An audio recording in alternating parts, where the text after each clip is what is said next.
Just hello everyone, and good morning, good evening, and good afternoon, those who are living across the countries, and also those who are watching live from Kalachakra Center's YouTube channel.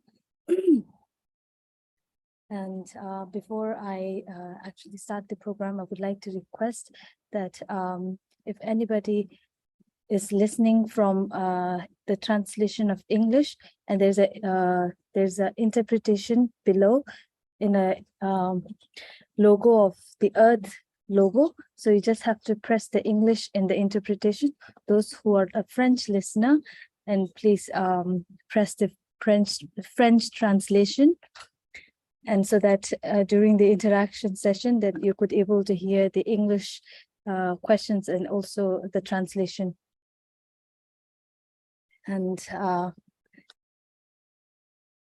And we will have the question answer session after Geshe-la's teaching. So if anybody has a question, please keep that question at the end. And this program, this teaching, which is a 4-day teaching on the Noble Mahayana Sutra, the Rice Seedling Sutra, Śhālistamba Sūtra in Sanskrit, and Salujangbe Do in Tibetan, is organized in the collaboration with Kalachakra Center, Paris, Saint Cosme and Virel, Center of Gendin Dupa, Ishinubu, Tsopema non-profit. So we welcome you all. And now I would like to request Ms. Manjari ji to start the preliminary prayer. Thank you. Now I'll be screen sharing.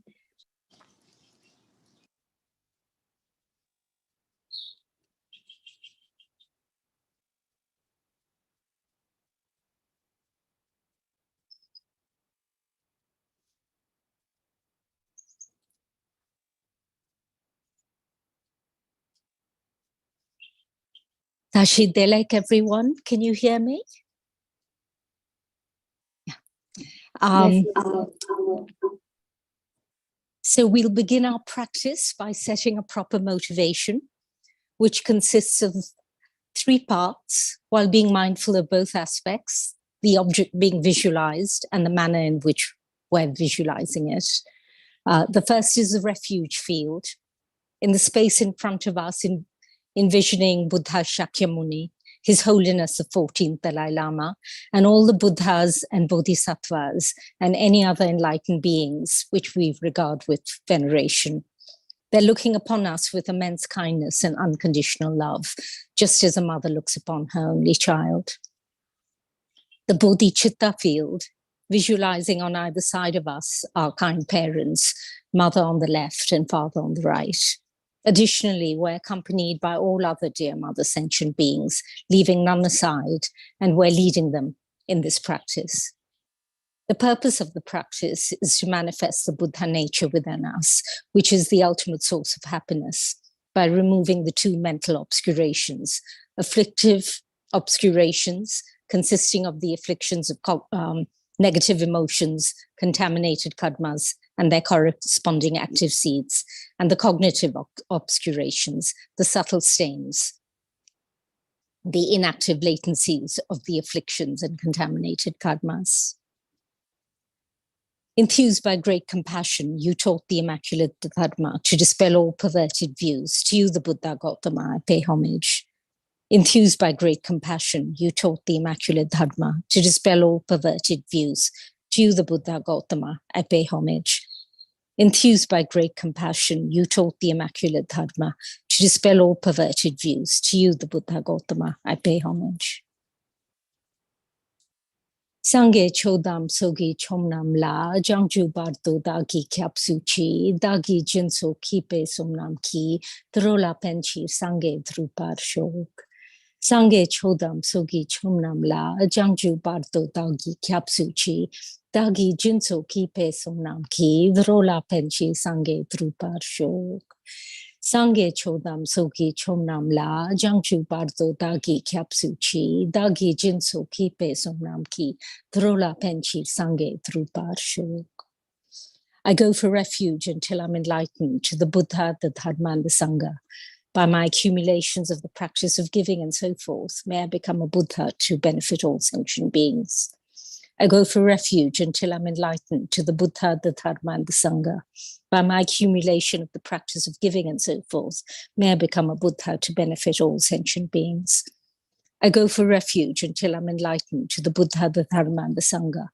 By my accumulations of the practice of giving and so forth, may I become a Buddha to benefit all sentient beings. Independent origination, there's no ceasing, no arising, no annihilation, no permanence, no coming, no going, no separateness, and no sameness. I prostrate to the consummate Buddha, the supreme among all teachers, the one who taught this peace, which is freed of elaborations. I prostrate to the mothers of the hearers, the bodhisattvas and the Buddhas, who through the knowledge of all lead hearers seeking pacification to complete peace, who through the knowledge of paths cause those helping migrators to achieve the aims of the world, and who through the possession of omniscience help subduers expound a variety of teachings. The one who is transformed into the reliable guide, motivated by altruism to benefit sentient beings, the teacher, Sugata, and protector, to you I make prostrations. The one who has eliminated the web of conceptualizations and is endowed with the divine bodies of the vast and the profound, who eternally shines forth the forever noble light rays, to you, the Buddha, I make prostrations. Inspired by wisdom and compassion, today in the Buddha's presence, I generate the mind of full awakening for the benefit of all sentient beings.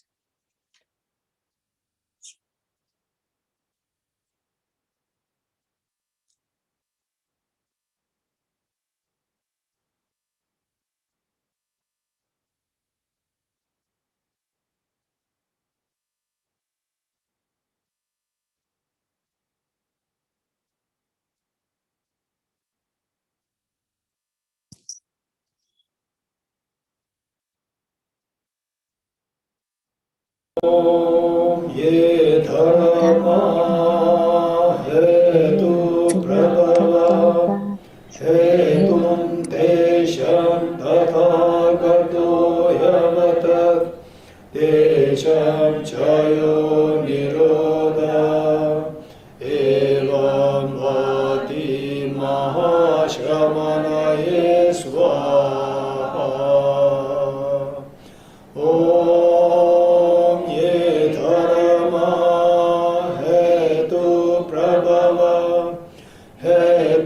तेषां तथागतो यवतत् तेषां चयो निरोधा एवं वाति महाश्रमणये स्वाहा। ॐ ये धर्मा हेतु प्रभवा हेतुं तेषां तथागतो यवतत् तेषां चयो निरोधा एवं वाति महाश्रमणये स्वाहा।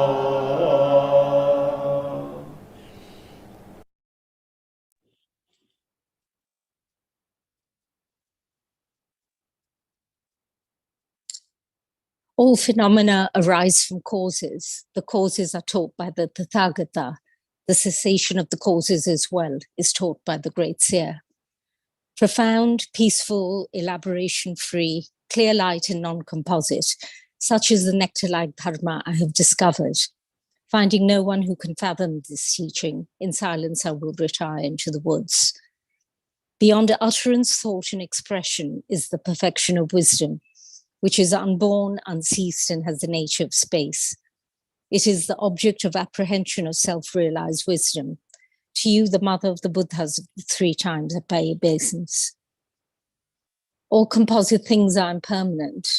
All contaminated things are of the nature of suffering. All phenomena of the nature of emptiness and selflessness. Transcending sorrow is peace. The Guru is the Buddha, the Guru is the Dharma, likewise the Guru is the Sangha.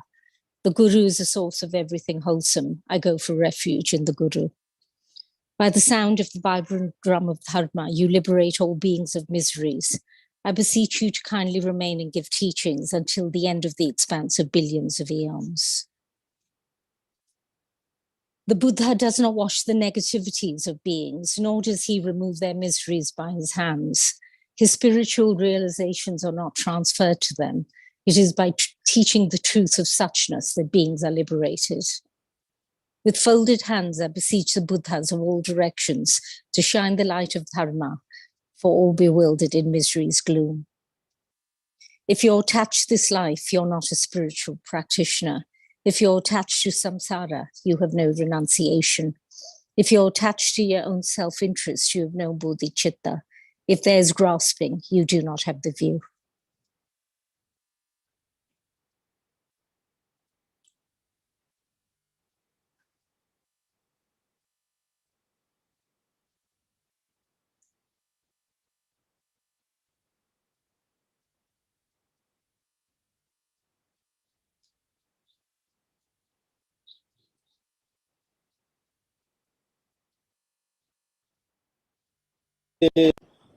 Teyathāvam gati gati paragati parasamgati bodhisvaha tyatha om gati gati paragati parasamgati bodhisvaha tyatha om gati gati paragati parasamgati bodhisvaha tyatha om gati gati paragati parasamgati bodhisvaha tyatha om gati gati paragati parasamgati bodhisvaha tyatha om gati gati paragati parasamgati bodhisvaha tyatha om gati gati paragati parasamgati bodhisvaha.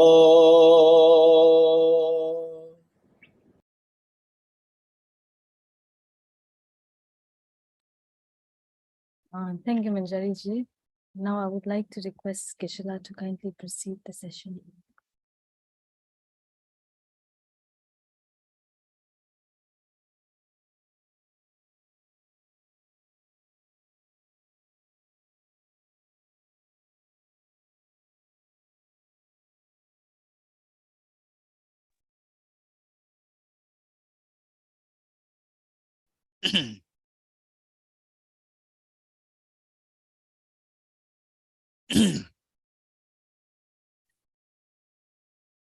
Okay, thank you, Manjari ji, and thank you, Tinsumla, Tinsravenla, and Kamasujula.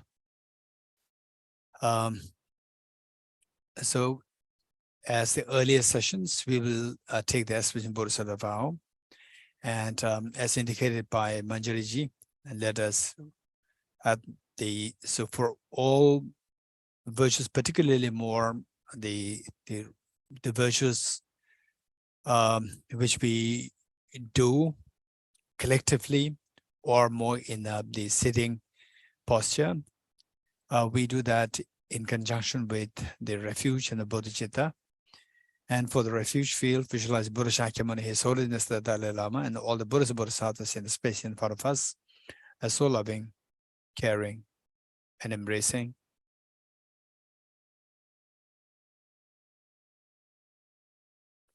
And for the Buddhas of the field, let us visualize your two grandparents and all of family members, including children, and all of the dear sentient beings around you, leaving them aside.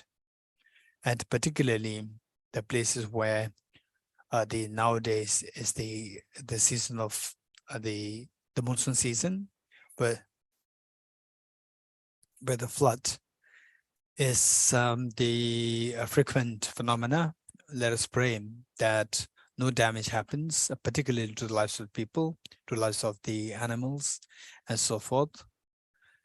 And the purpose of our being together here is to accomplish, is to learn how to accomplish our aspirations for yourself and for all the dear sentient beings, in ways of attaining the fearlessness and attaining infinite happiness.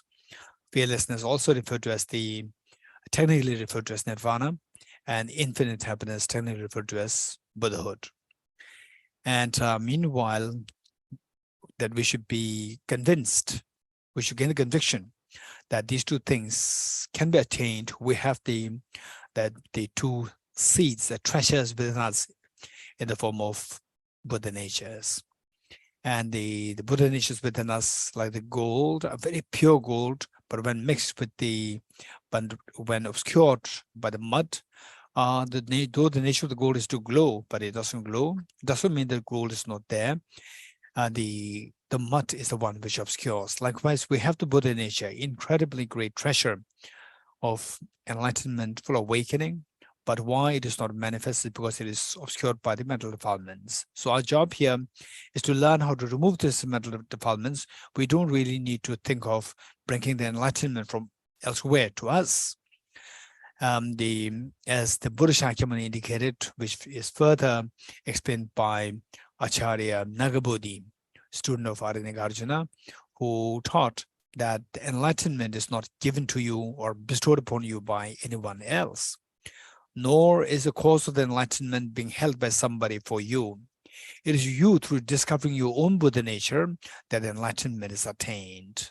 So this is a very powerful, the message of hope for all of us. However demoralized we are, we think about this true nature within us, we'll be inspired, and we'll feel respect to all others equally, that we all have the same potential. So now how to do that is by resorting to a very powerful remedy to remove the mental defilements. And the mental defilements, technically, there are two kinds: afflictive obscurations and cognitive obscurations, gross and subtle. And the remedy lies in the wisdom of emptiness. This is the only remedy. And of course, there are ways and means by which to remove the mental defilements superficially. That is known as suppressing or just covering them up and not uprooting them. This is one way of removing the mental defilements, but it's not really safe. For example, like the two teachers of the Buddha Shakyamuni, Acharya Alarakalam and Acharya Udrega, both of them have actually suppressed the defilements of the desire realm, and they've taken birth in the formless realm. And yet, they could not uproot the cause of the miseries altogether. So after being there in the formless realm for a long time, they will again come back. They have to come back to the desire realm and take any kind of form. So therefore, the Buddha taught that the root must be gotten rid of, and these defilements must be gotten rid of from the root. For this, the wisdom of emptiness alone is the liberating path. We should not forget it. And in this life, try best to gain conviction that finally, no matter what. So, for example, some people may have their own habits, the bad habits. And then no matter what bad habits I have, finally, I have to get hold of this wisdom of emptiness so that I will be freed from the chains of these bad habits and the bad habit of the attachment, aversion, ignorance, so forth, and eventually be free from all the fears. So attachment, aversion, and ignorance, they attract the fears. While I don't like the fear, but I'm so addicted to getting into these the factors, mental emotions, which attract the fear. So finally, this is the wisdom. This is the ultimate remedy to get rid of all my fears. This conviction we must gain in this life. And if possible, I would really, really suggest, recommend, and even appeal that each one of us, each one of you, each one of us, we must try to get a glimpse of our emptiness in this life. We must. And having taken birth as a human life, and we never know what kind of birth we'll take in the next life, what kind of the situation, environment that will take birth in the next life. We never know. In this life, we already came in contact with the incredibly brilliant Nalanda tradition. So why not we make the most of that? And the unique thing about the Nalanda tradition is about the wisdom of emptiness and bodhicitta. And along with all the sophisticated parts there, these are the two main things. And just see that in this life, we get a glimpse of emptiness. And we get some flavor of it. For the bodhicitta, say intellectually to get a glimpse of bodhicitta, it's not that difficult, but to really feel the experience, that will take a lot of time for bodhicitta.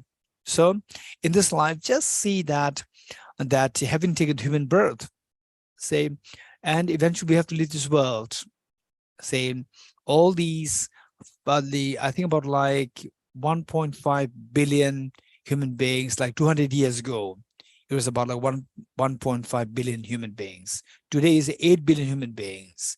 So 200 years ago, 1.5 billion human beings on planet Earth were there. And at the time of Buddha, I think it was like 200 or 300 millions human beings on planet Earth. On planet Earth, 200 million human beings, just 200 million. Now even one country has like, I say the billion, 1 billion. So at the time of the Buddha, there are like 200 millions. And then like 200 years ago, there are about like 1.5 billion human beings. Where are these 1.5 billion human beings today? Not even a single person alive today, to be very honest. And where they're all gone. So after about 100 years, 150 years, not even a single person today of the 8 billion human beings will survive then. So the point is that we are here. We've taken birth as human birth, as a human. We're so fortunate. So why not we make the most of this rather than just spending wasting our youth in this business, that business. We have to do business. We have to do work for a living, but not invest everything on this. There's something which is more important, more meaningful, and really, really, really more meaningful to do in our life, to look for the wisdom of emptiness and bodhicitta. For single point meditation, of course, we need that, but this is not something the new which the Buddha brought. It existed way before the Buddha Shakyamuni came to this earth.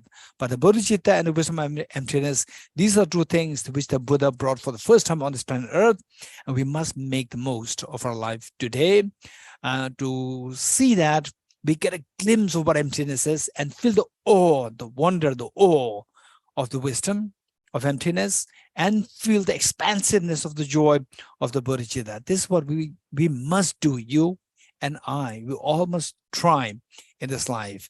This is one thing. So with this in mind, and with the best of the intention for the benefit of all the dear sentient beings, not as that, okay, not like, okay, I'm doing for you, not like that. I'm doing for myself, therefore I'm protecting you for myself. Because some people, they were born with some kind of natural tendency to take care of others. And when I say that, and yes, many of them are, some of them are very steady. They really take care of others, no matter what others do to you. They see that benefit others is the purpose of life. This is so precious. But many of us, they see that yes, benefit others is the purpose of life. Meanwhile, you do everything for others, and finally, when you are into difficulty, nobody comes to rescue you, then you lose faith in the humanity.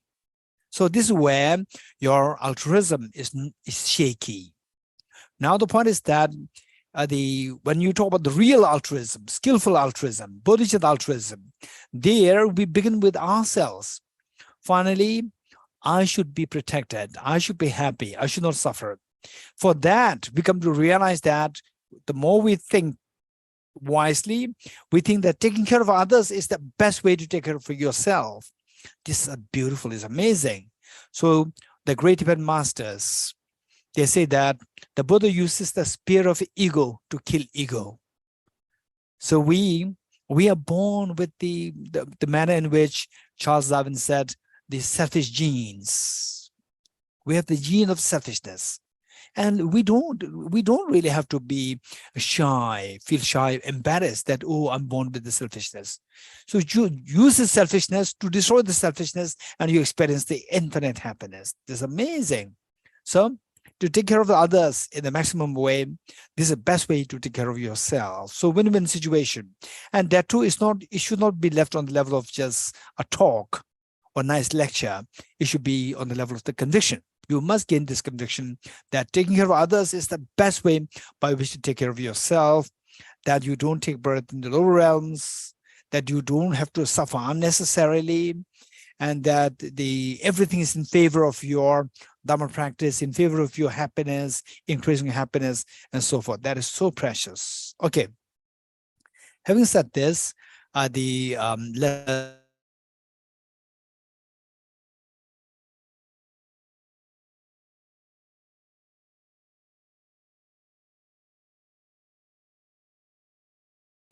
become Buddha for the benefit of all my dear mother sentient beings.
Okay, with this in mind, even verbally, we will say this 3 times together.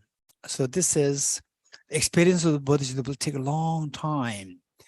And it's not that you know what is bodhicitta. It's not that it's not sufficient that you know how to practice the bodhicitta. It's not just sufficient that you are actually practicing bodhicitta. The thing is that it takes a long time. There's a time factor involved there. And with this, we just keep practicing it. And that too, don't just wait for a session, a proper session to sit for the bodhicitta practice. Proper session is so important. Meanwhile, take every opportunity. For example, what we discussed last time, even let's say that you say boiling food, the making food, and then the hot water, instead of just pouring it directly into the sink, remember all the millions of the worms there. If I do that, then all these will be badly injured and they'll be killed. And so killed, then 2 thoughts. One is that I will accumulate negative karma, number 1. Number 2, oh, I should be feeling compassion towards them. I should not let them suffer. There are 2 things. One is out of fear for yourself. The other one is out of compassion. And both are required. And particularly the second one is very high level.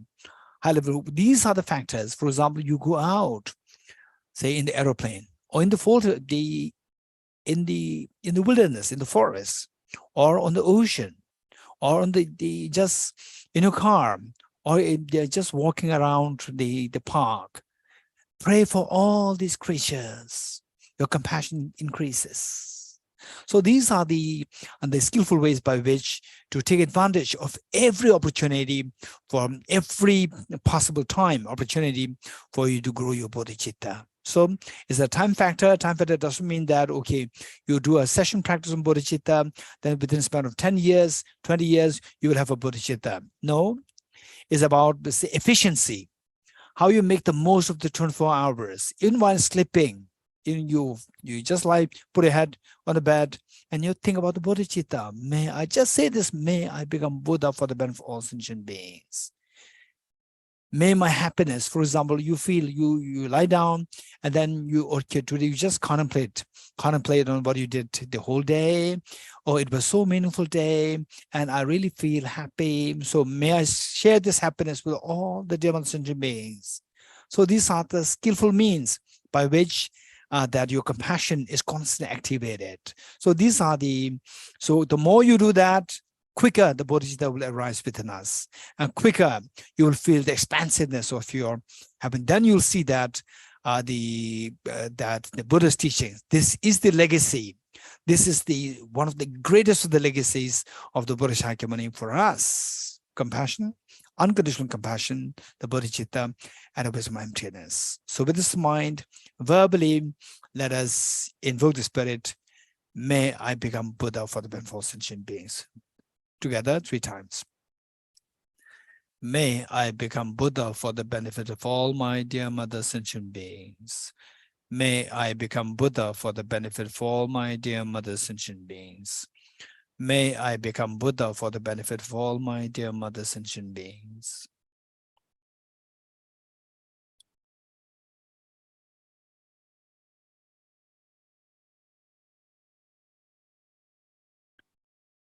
Okay, with this most beautiful the minds that you can possibly think of existing in this universe, this bodhicitta is the one.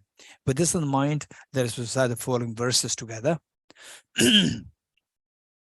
And as we recite these verses, I can see that many of you already know the meanings, but should there be one or two who need a little bit of clarification here, I'd like to explain this, or to revise as a revision. I'm going to explain this very quickly here. In fact, so how effective is going to be your spending time to generate bodhicitta? It depends on how effectively, how succinctly you understand the meanings, and how precisely, how powerfully you understand them. You could feel the meanings of the verses. So the first verse, is very comprehensive. It says that so you have already created the commitment. May I become Buddha for the benefit of all dear mother sentient beings. When you say this, then this is journey of attaining Buddhahood. Gade bara samgade bodhi swaha. So I'm going to reach the bodhi swaha. This is what you are saying, what you are mentally thinking. So this is a journey which is the kind which we have never undertaken thus far, and which means that we are going to a totally unknown place. Because of this, we need a great support, and the greatest of the support that we can think of are the Triple Gem. So the first line says, I go for refuge to the Triple Gem as a support for me to guide, for Triple Gem to guide me to this unknown place of enlightenment for the benefit of all dear sentient beings. So this journey involves the road, and that the road should not be blocked by the boulders or the fallen trees and so forth. And the road is none other than your own mind. And this your mind, and the road of your mind should not be blocked by the negativities. If there are heavy negativities, no matter what you do, no point. I say the negativities will overwhelm your positive practice. So you have to get rid of the negativities, the boulders, the fallen trees, and so forth. So the road is clear. So the best way by which to do so in a very efficient way is to confess the negativities individually. So the second line says, I confess the negativities individually. Now that the road is clear, but if your car doesn't have enough fuel, again we see that you cannot undertake the journey. So the car is none other than own mind, and this mind must have the inner fuel of the virtues. And how they could gather such virtues within a short span of time in the most effective way is by rejoicing in the virtues of yourself, in the virtues of all the Buddhas, Bodhisattvas, in the virtues of all the other beings. So third line says, I rejoice in the virtues of all the beings. So now that you have a great support of the Triple Gem, your road is clear, and your car is enough fuel, the next question is, what kind of journey are you going to undertake? So you say, I'm going to undertake the journey of enlightenment. So fourth line says, I hold the precious Buddhahood in my heart. Okay, so let's say this 3 times together wholeheartedly, but reflect on the meanings. I go for refuge to the Triple Gem. I confess the negativities individually. I rejoice in the virtues of all the beings. I hold the precious Buddha in my heart. I go for refuge to the Triple Gem. I confess the negativities individually. I rejoice in the virtues of all the beings. I hold the precious Buddha in my heart. I go for refuge to the Triple Gem. I confess the negativities individually. I rejoice in the virtues of all the beings. I hold the precious Buddha in my heart. Gurus, Buddhas, and Bodhisattvas, please pay heed to me. Just as previous Buddhas have generated the mind of bodhicitta, and just as they successfully dwell in the Bodhisattva practices, likewise for the benefit of all sentient beings, I will generate the mind of bodhicitta, and likewise shall I too successfully train the Bodhisattva practices. Gurus, Buddhas, and Bodhisattvas, please pay heed to me. Just as previous Buddhas have generated the mind of bodhicitta, and just as they successfully dwell in the Bodhisattva practices, likewise for the benefit of all sentient beings, I will generate the mind of bodhicitta, and likewise shall I too successfully train the Bodhisattva practices. Gurus, Buddhas, and Bodhisattvas, please pay heed to me. Just as previous Buddhas have generated the mind of bodhicitta, and just as they successfully dwell in the Bodhisattva practices, likewise for the benefit of all sentient beings, I will generate the mind of bodhicitta, and likewise shall I too successfully train the Bodhisattva practices.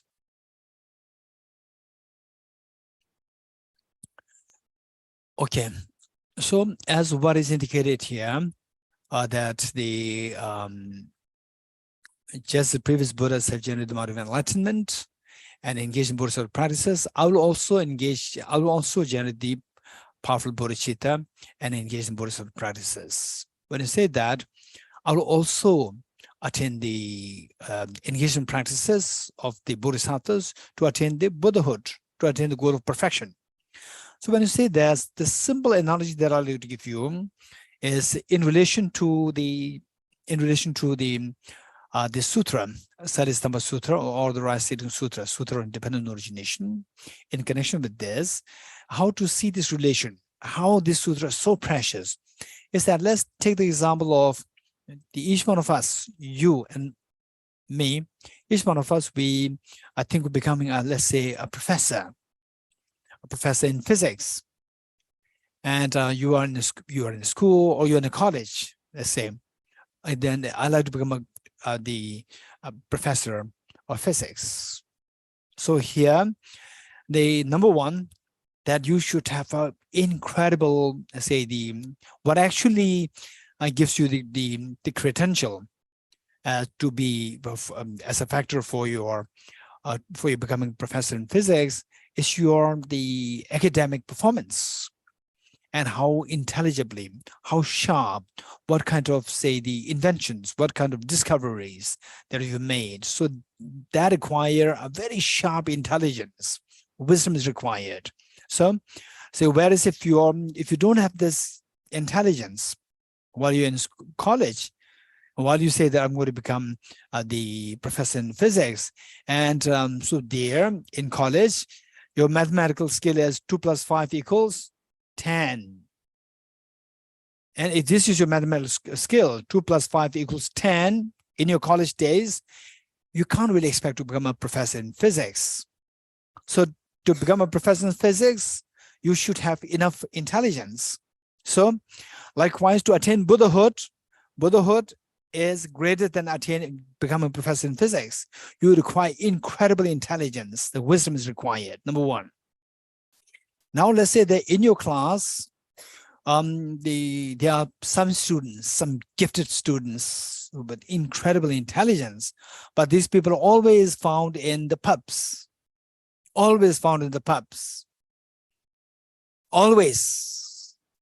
And do you expect that this person who is so intelligent, so brilliantly gifted with intelligence, can become a Nobel laureate, can become the professor in physics. Not really. What is missing? Anyone? What is missing? Anyone? Presents? What is missing with this second? Okay, Johan Procher. By the way, first, please tell me how you pronounce your name. Johan or Johan? Johan. Johan, thank you. Johan. Yeah. Yes. I think the ethics is missing. The right conduct. Okay, so let's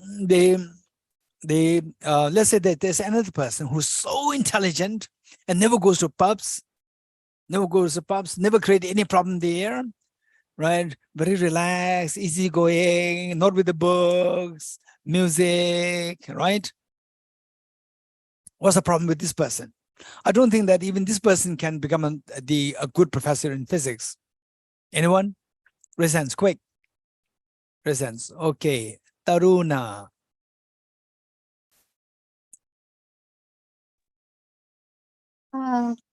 Geshe, enthusiasm or motivation is missing. Okay, how many agree with Taruna's hands? Enthusiasm, motivation is missing. And so although, yes, I want to become a professor in physics, but it's very superficial enthusiasm. The real enthusiasm is tested, how you perform on a daily basis. You're getting it? Enthusiasm is missing. If you are really serious about it, you will not find yourself in pubs all the time. You will not find yourself with the music all the time with no books. Enthusiasm is missing. Now, say you, each one of us, you, incredibly gifted with intelligence, and you are so enthusiastic, you prove your enthusiasm every day, right? What is the possibility for this person to become a good professor in physics? The chance is very high. Raise hands. Chance is very high. Good. So therefore, to become a professor in physics and to become a Buddha, to know every phenomenon, to become a Buddha is more difficult. If to become a professor, you require these two things. One, the great degree of intelligence. And number two, the enthusiasm. To become a Buddha, you need these two things in the most intense form. One is wisdom and the other is the enthusiasm. So what is that enthusiasm? That enthusiasm is the desire to become Buddha for the benefit of all dear mothers and human beings. That is enthusiasm. That bodhicitta is enthusiasm, and the wisdom is the liberating path. There's the X to cut this poisonous tree of the afflictive obscurations and the cognitive obscurations. X, that is wisdom, to cut the poisonous tree. But this wisdom this X should be used by somebody with enthusiasm. If the person just hit the tree once with a very sharp X, hit it once and keep it there, and you keep drinking tea and listen to music, and you're not too serious. Okay, now I'm feeling a little tired. I take a siesta, right? If this is the attitude, impossible to cut this huge tree, chronic disease of the affective obscurations, cognitive obscurations. So therefore, there's no time for siesta. You're getting it? If you want to cut this, the enthusiasm must be so intense. There's a bodhicitta enthusiasm. So these two things are required. Now, how do we relate this to the Rice Seedling Sutra? That these two things happen only by dependence on their corresponding causes, but dependent origination. They originate by dependence on the corresponding causes.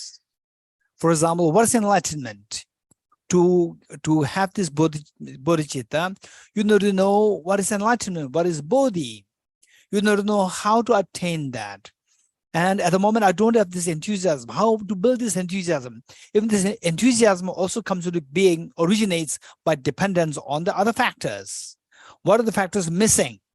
You have to create these factors dependent upon which the enthusiasm is originated. So intelligence, the wisdom, when that is lacking, it's not that you are inborn with you have the inborn lack of intelligence. No. If you do display lack of intelligence, this is a superficial quality, superficial attribute. Your true nature is brilliant, blazing with intelligence. That's the true nature. Everyone has a true nature of the blazing intelligence and the blazing bodhicitta.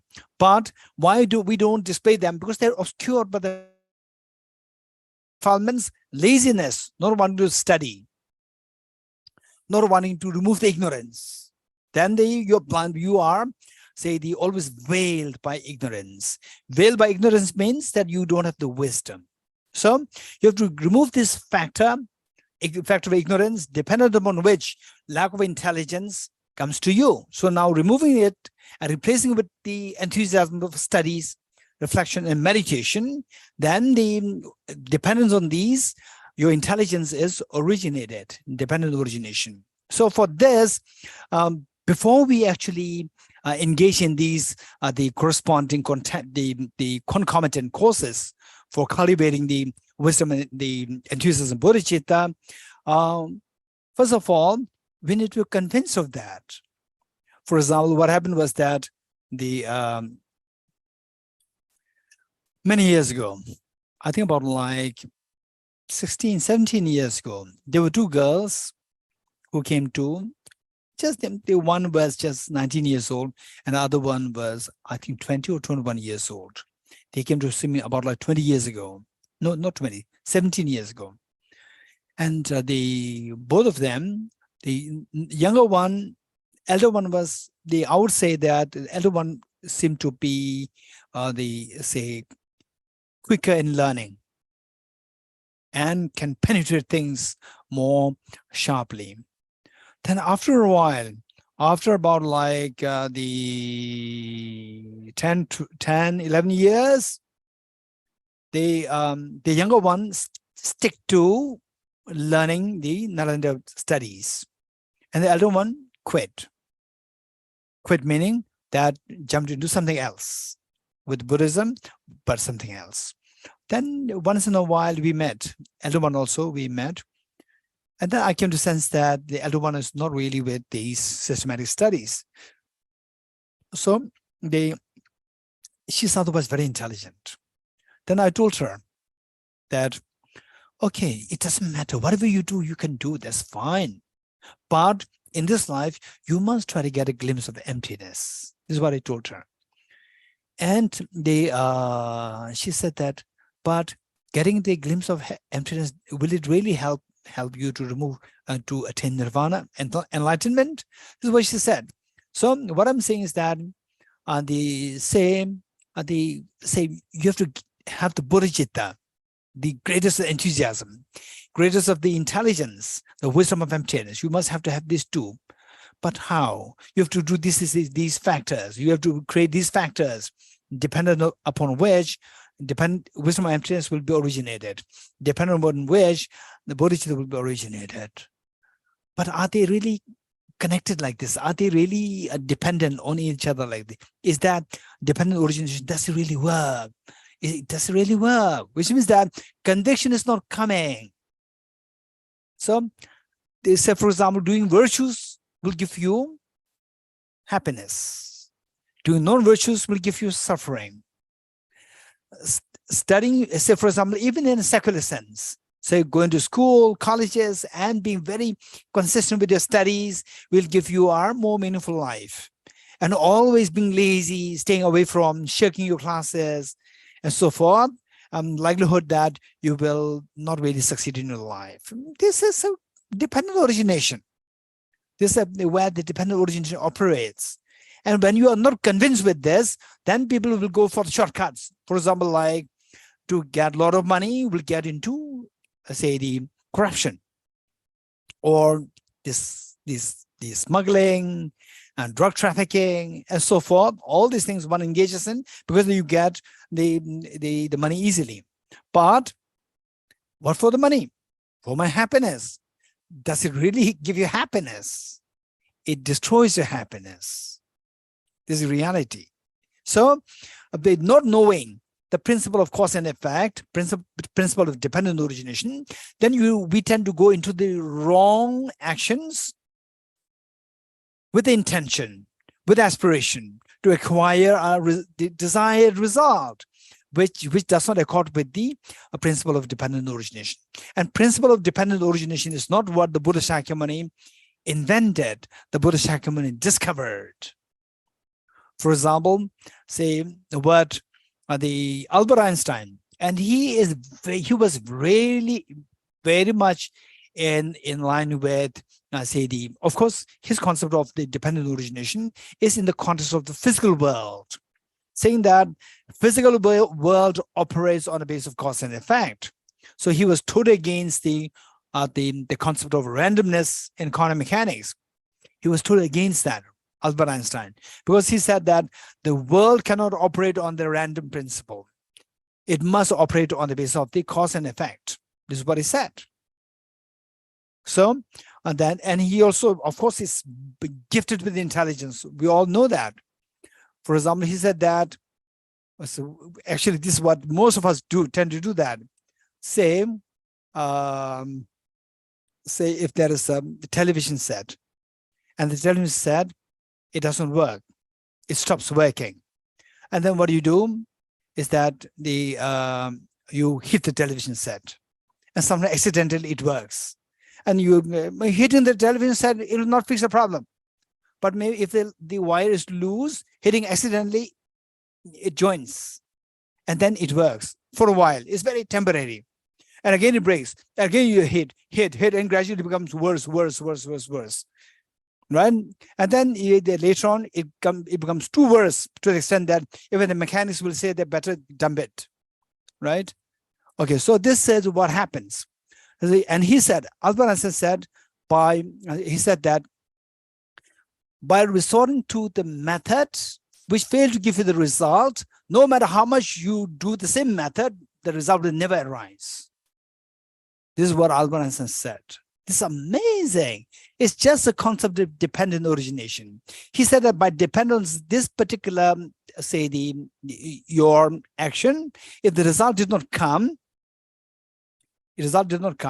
which means that no matter how much you do the same thing, you will never get the result. Because this result that you're expecting is not concomitant with the action that you're doing. So the result must be, there's a concomitancy between the result and the action that one engages in. So therefore, Arasanga indicated the three conditions. Condition, unwavering condition of impermanence, and the third one is the condition of potentiality. That the cause must have the potential to give rise to the result. If it does not have the potential to give rise to the result, no matter how you engage in the same cause over and over again, the result will never arise. Okay. So with this in mind, the first thing that we need to learn is how to gain conviction in the principle of dependent origination, how the universe operates on the basis of dependent origination. If you fail to get this conviction, then most likely we will always engage in the wrong causes, expecting a desired goal, which will never happen, and then we'll always be frustrated. We'll continue to say delve into miseries. Okay, so therefore this is so important. So with this in mind, let's continue reading from where we left yesterday.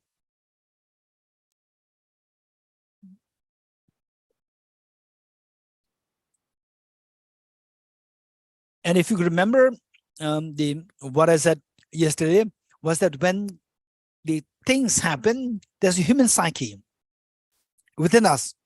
Human psyche can most likely go into two directions. One, blind faith. The manner in which the one that came to me when I was in South India, where we get the water only from the underground, because it's very far away from the Himalayan snow mountains. So we get the only source of water is the underground.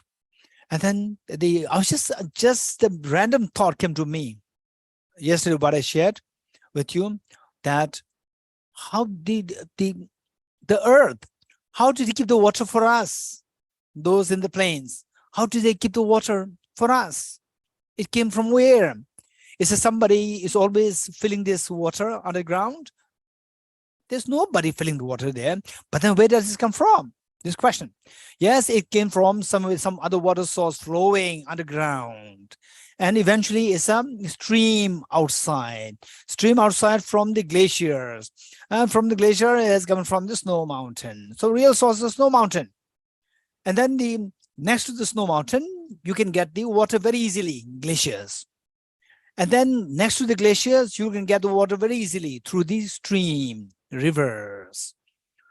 Then down the plains, if the river flows too much on the surface, then the river will be evaporated. So the river flows underground, not on the surface. That's amazing. Evaporation will not take place. So the water will be conserved. And then people in the plain, they have the bore well and take water from the underground. That's amazing. And then what? But then the source, the water will be finished. Don't worry. All the water will go into the ocean. You dump into the ocean. And the ocean, again, somebody will evaporate this ocean. Take the water from the ocean to the Mount Everest, Himalaya. How do you do that? They evaporate this. Sun will evaporate this. And it cannot flow directly from the ocean to the Mount Everest. So first it has to be lifted up in the sky. That's amazing. So the water will not be lifted in the form of the vapor. It will be lifted. And then it is taken in the form of the cloud. The cloud is pushed by the wind. That's amazing. And it does not shower on the plains. It showers the snow in the plains. It will create the snow and then put it on the high altitude, like the Mount Everest, Himalayas. They put it there. And it's not like in the form of water, not like a cloudburst, but in the form of snow, so that the water can remain there for a longer time. And then the water we have to get, it should be sustained. It should be sustainable. So it will melt gradually. That's amazing. Who's doing this? This was a question. Overall, who's doing this? Big question. So in my mind, oh, there must be some external agent there, like a God, creative God, someone who's dictating. So the blind faith comes in. So with this, if you really think about this, we take for granted, usually these things we take for granted. Even how the human body works, this is amazing. How the human body works is amazing. Where, say there's something there, you call it karma or whatever, when that is not there, no matter what, you have even the blood, the blood vessel can erupt inside the body and it can damage you can die very easily. The blood poisoning can happen. Whereas they say when the karma is there, then blood inside never clots. But if there's a cut, blood can come out. And if if the blood keeps flowing, then you will die. No, don't worry. The moment the blood comes out, it'll clot, right? Some agent will be there to stop it. It'll clot. And then the blood stops. That's amazing. We never thought about these things. These are wonders. It's amazing. So when we think about this, then who's doing that? For example, the brain. One part of the brain is damaged. Then for example, say your eyesight. That is damaged. Oftentimes, the neuroscientists may say that this is a miracle. Then some other part of the brain will take charge of the work which the first part of the brain could not do anymore. Second part of the brain will take the responsibility of the first part of the brain and continue to have the eyesight. But it does not happen to everybody, only to some. That's amazing. How does the brain know that now this poor part of the brain is not working? I should help, right? I should jump to rescue that. Amazing. So who is doing this? If you think about this, oftentimes there are miracles happening everywhere, yet we take for granted. You take for granted.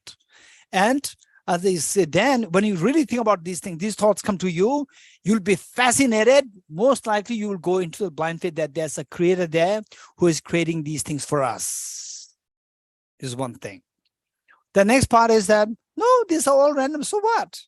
Look at the beans. They are so round. Who's making them round? No one, right? So for example, say this pencil, it is round. It's round, it's made by a machine. But the bean, the roundness of the bean, who makes it? Nobody makes it. But the Michelangelo's paintings, Michelangelo's sculptures, they're so beautifully done. From just look at it, we see that somebody has done it. But look at the peacock feathers.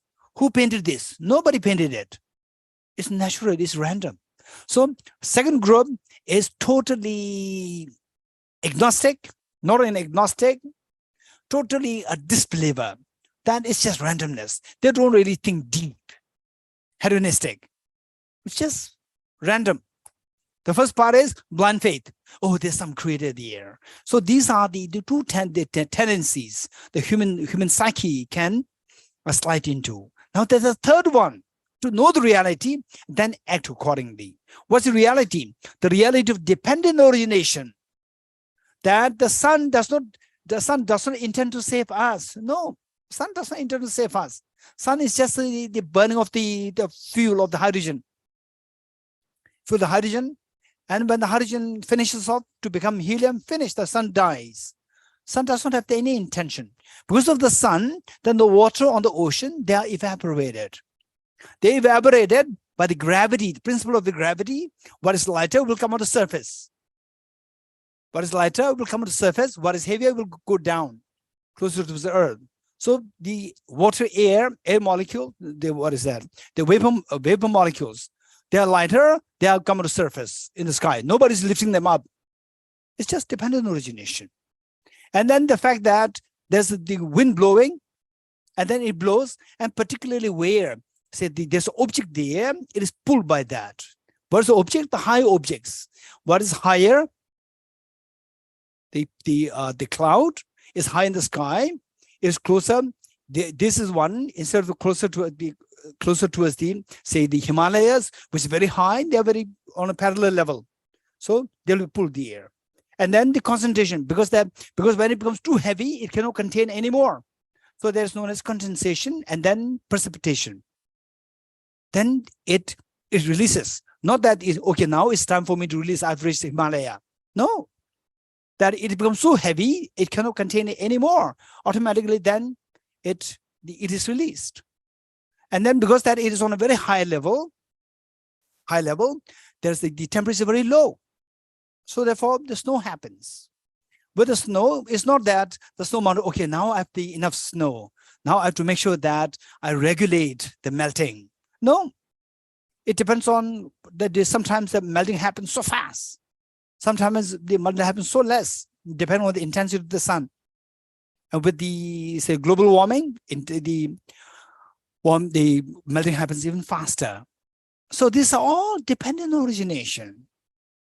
Now from this, if you think more deeply, then we see that there's one element which is working.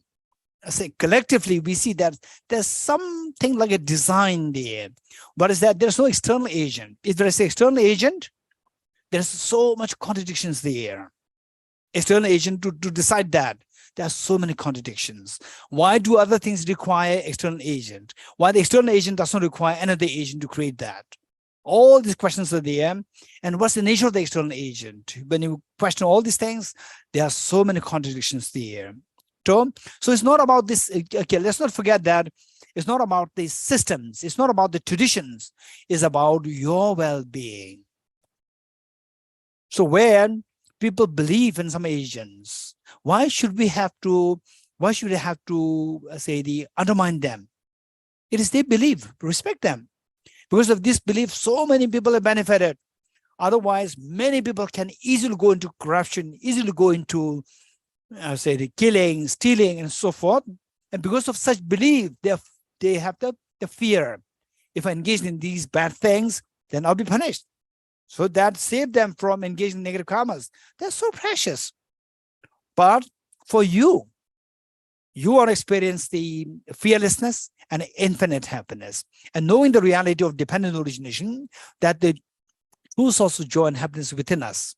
And how to uncover that is by remove the mental dirts. How to remove the dirts is by dependence on these factors that the removal of the dirt will originate, dependent origination. So if you know the how the universe operates on the basis of dependent origination, then you know how to act properly. And this, the knowledge will help us, not only for you to act properly, that this is a factor which will help us to make the whole world peaceful. You don't have to convert anybody. If at all you want to convert, you convert somebody who's unhappy to a happy person.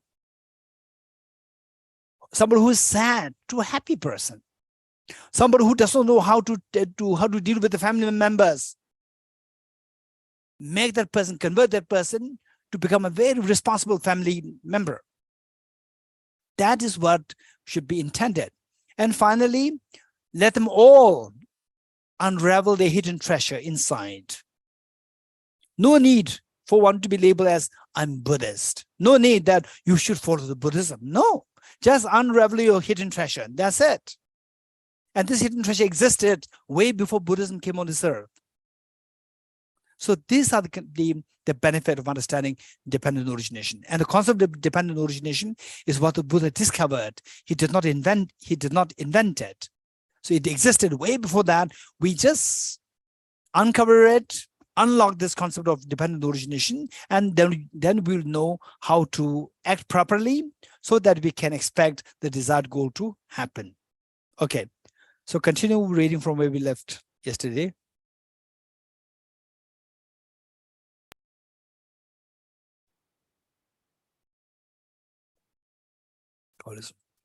Okay.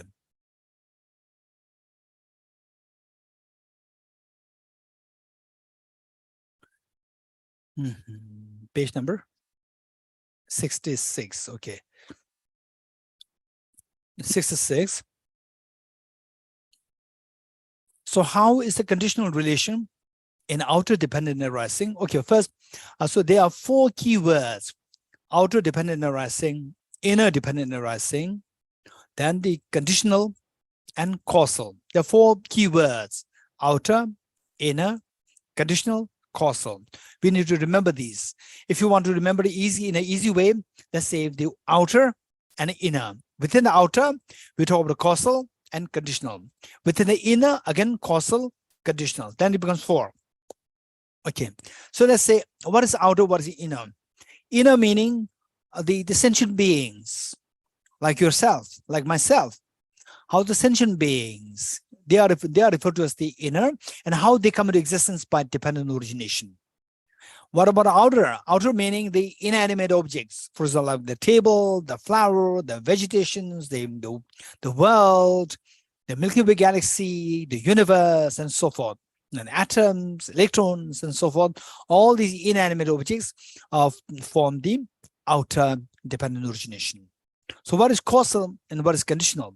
Causal means the primary cause, the primary causes responsible for giving rise to a result in the form of outer or in the form of inner.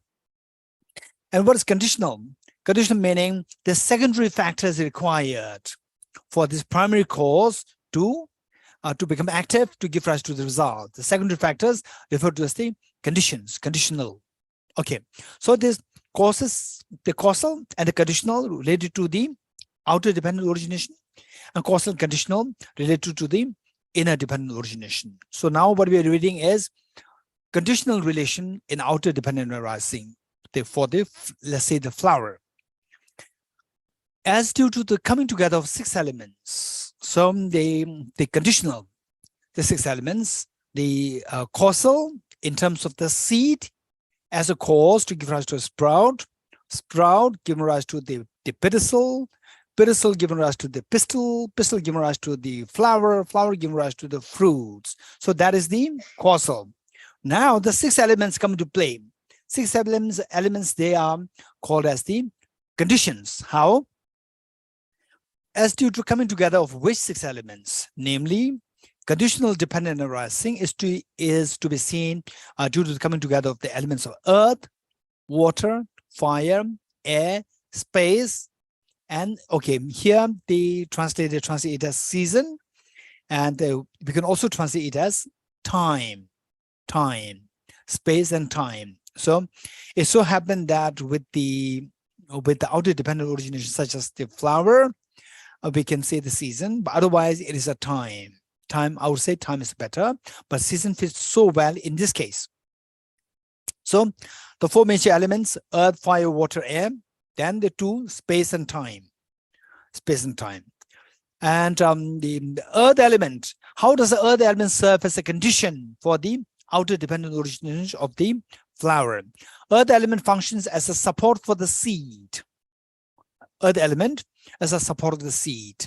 For example, say the seed has to be planted in the earth as a support. The water element moistens the seed. And the seed can be apple seed with the same water element. The seed can be apple seed or mango seed. If it is mango seed, it'll only give rise to mango, no matter which water. Then with the apple seed, it'll only give rise to the apple tree, not the mango tree. So, but the water remains the same. Therefore, these are conditions, not as the primary cause. The water element moistens seed. The fire element ripens seed. Just think of these details. They will give us a deeper conviction in the efficacy of the dependent origination. Then in your next life, when somebody takes you into the blind faith, you will not be too happy. Something is not right. The world operates very differently, and whereas the people around me, they follow blindly. Okay.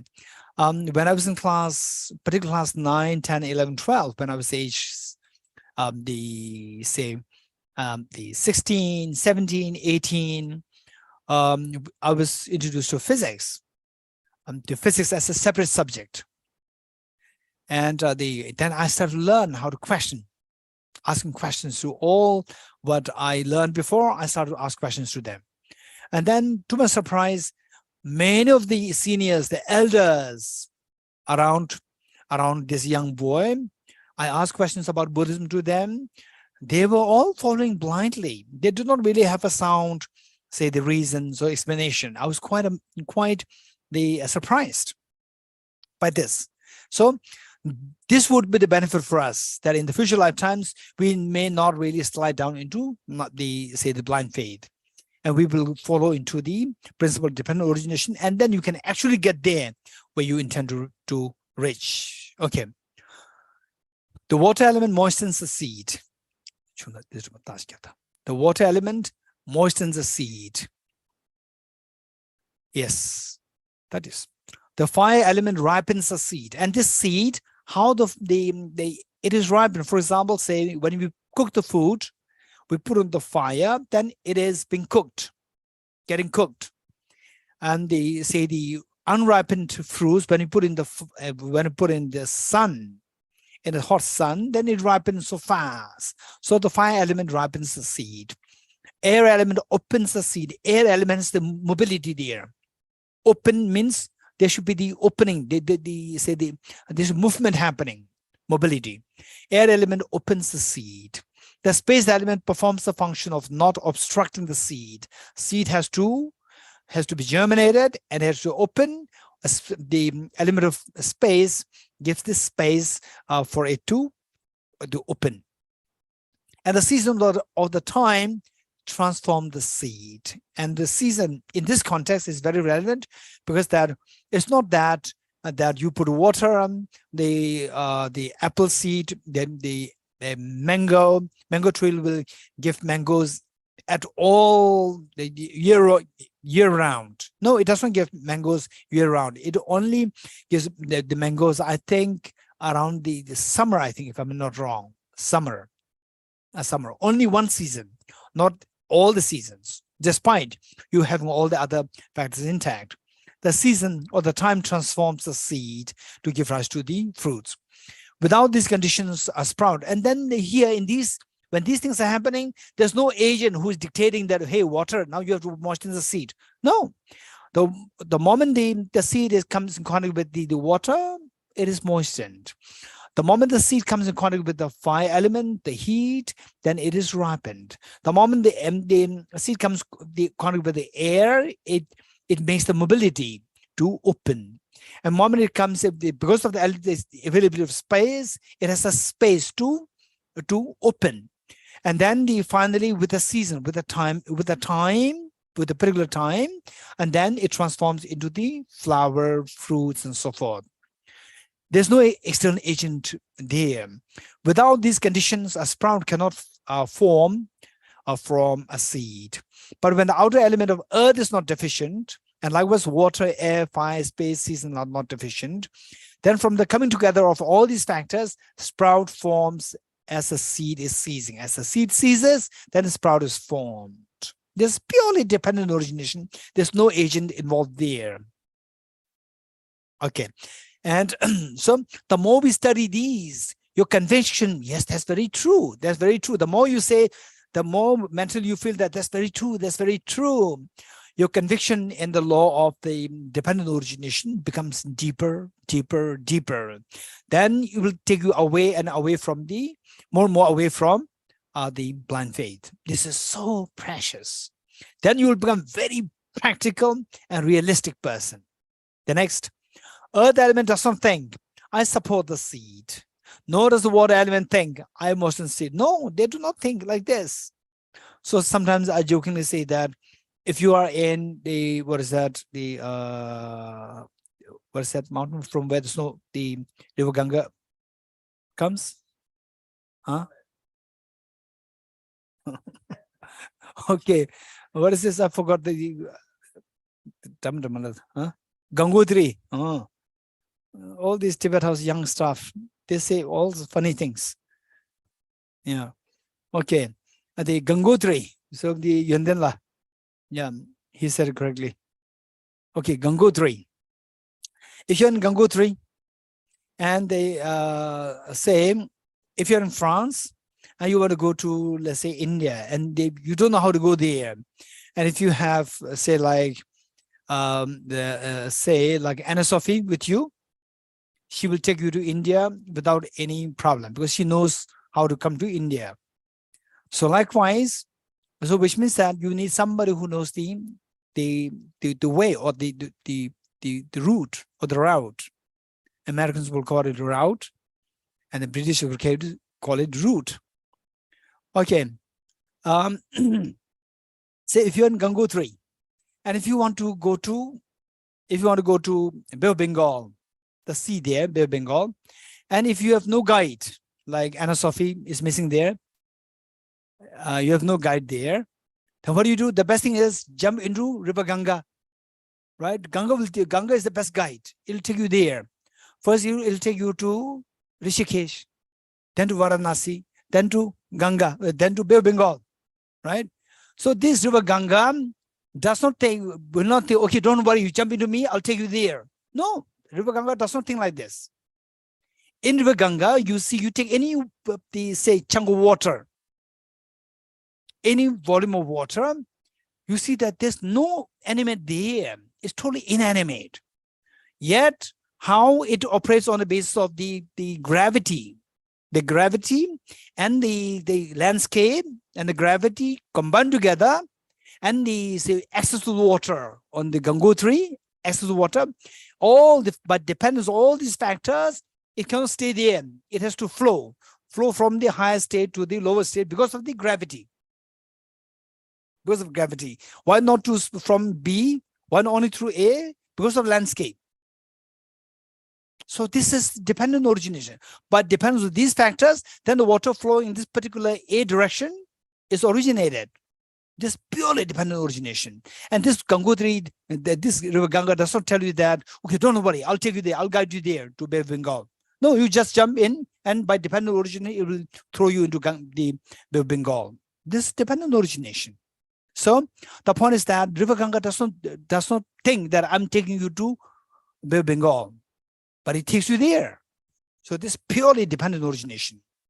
So now with the animate objects, like a mother taking the child, or helper taking the person to another place. Okay, I'm taking you to this place, don't worry. So there is the element of intention involved.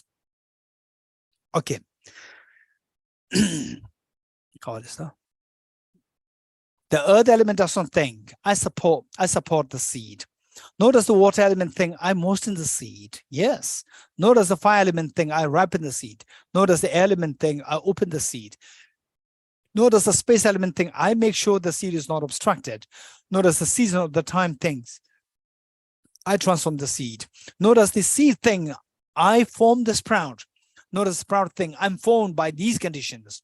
Yet, when these conditions are present and the seed is ceasing, the sprout forms. Likewise, when finally there's no flower, when there's a flower, the fruit is formed. The flower gives rise to the fruit. This is purely dependent origination. The sprout is not created by itself, not created by another, meaning that the sprout, it is not created by itself, and it's not created by another agent. Not created by both the self and another agent, not created by some external powerful agents like Ishvara. This is reality, not transformed by time. Okay, this is very important. Not transformed by time. So they say in India, India is amazingly, amazing place, which gave birth to so many philosophical traditions. It's amazing. So in those days, like 2,000 years ago, 3,000 years ago, India gave birth to so many philosophical traditions. Many thinkers were produced from India. And they were actually thinking. They were not really following blindly. They were thinking.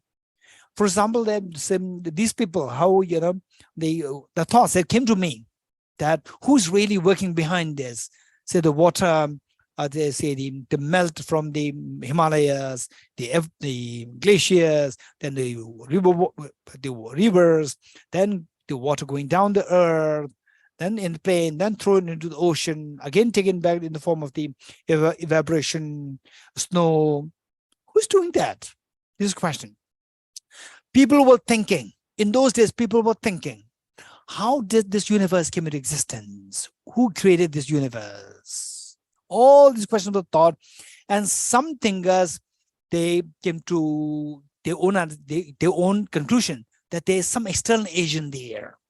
One, within that acceptance, external agent there are various versions. It's not just one. Some say polytheism. Some say monotheism. It's only one created God, one creator. Some say no, there are so many creators. It's not only one. Monotheism.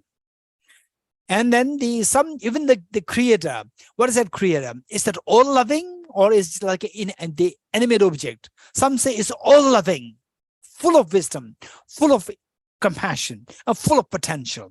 And some say, no, it's like inanimate object. This prakriti.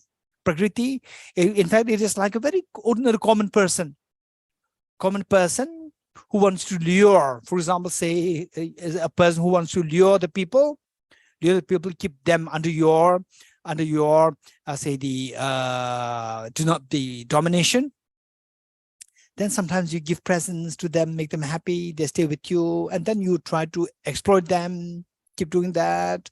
So some of these, the thinkers, they see the creator as like that agent who's not too compassionate, who just tries to lure you, like how the Samkhyas accept. Samkhya, for them, they call it the Prakriti.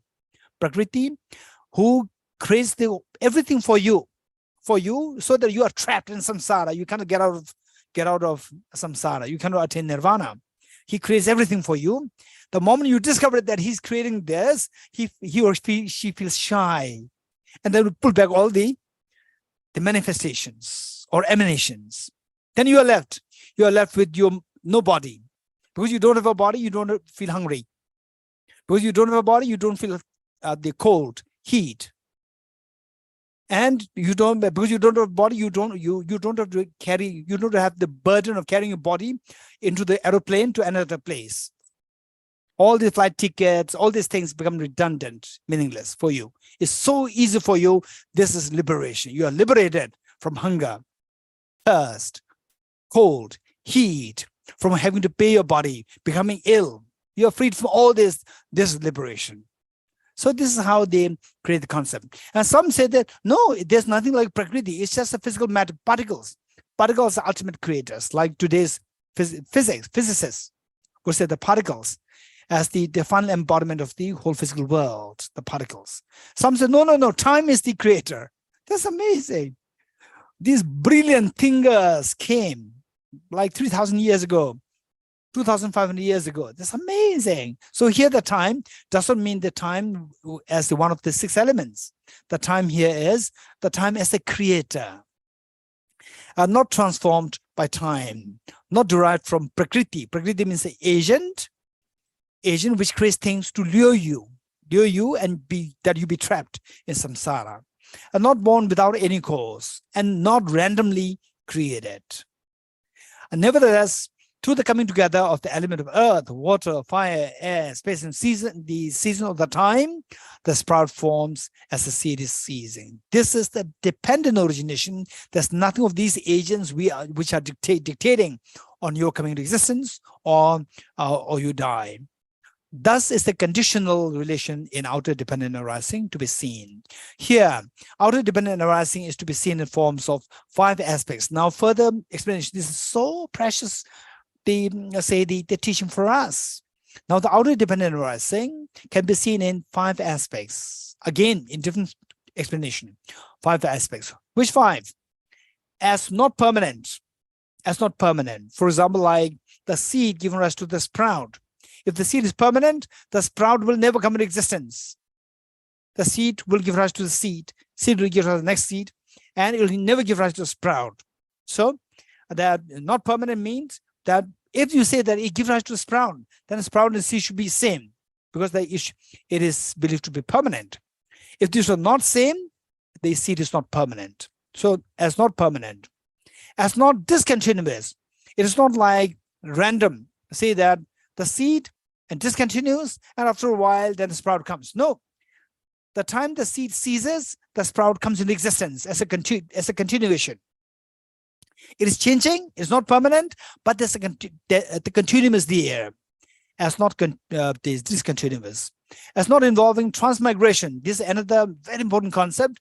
We have a feeling that, okay, a person dies, then the person will take birth, and the next birth is also like the same person, sometimes when in the movies, the movie about the reincarnation, say somebody dies, lie down, the body's lay down, and from there, they're very similar to this body in the form of like the spooky, it comes out, arise, main body remains there.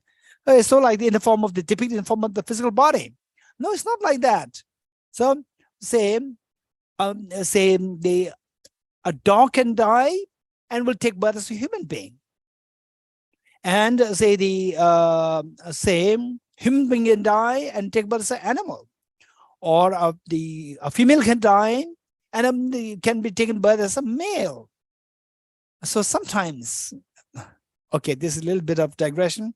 Sometimes when I was, I think age 5 or age 6, in retrospect, I think that my former life may be a girl. I must be a girl in my former life. You know why? Because when I was age 5, 6, my favorite color was pink. And then 2 years ago, I ordered, what is that?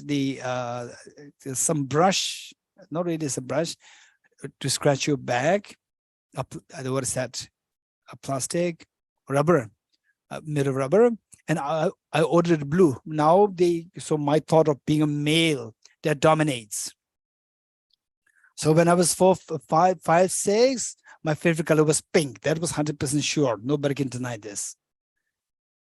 And then later on, then I become older, then that I'm a male, that started to dominate. And now I'm not really interested in pink anymore. What is that? That some kind of attraction that used to come to me when I was little, when I was age 5, 6, is no more there at all nowadays. But what happened when I ordered this at the Amazon, and I ordered blue one, not a pink, and the pink came again. Right? There's no point in complaining. It's just waste of time. So I just accepted that. Okay. So what I'm saying is that a male can take birth as a female. A female can take birth as a male. These things can happen. So it's not that, there's somebody there who, for example, I say a person here jumps from spot A to jumps to the spot B. The same person moves there. No, it's not like that. It's not like that.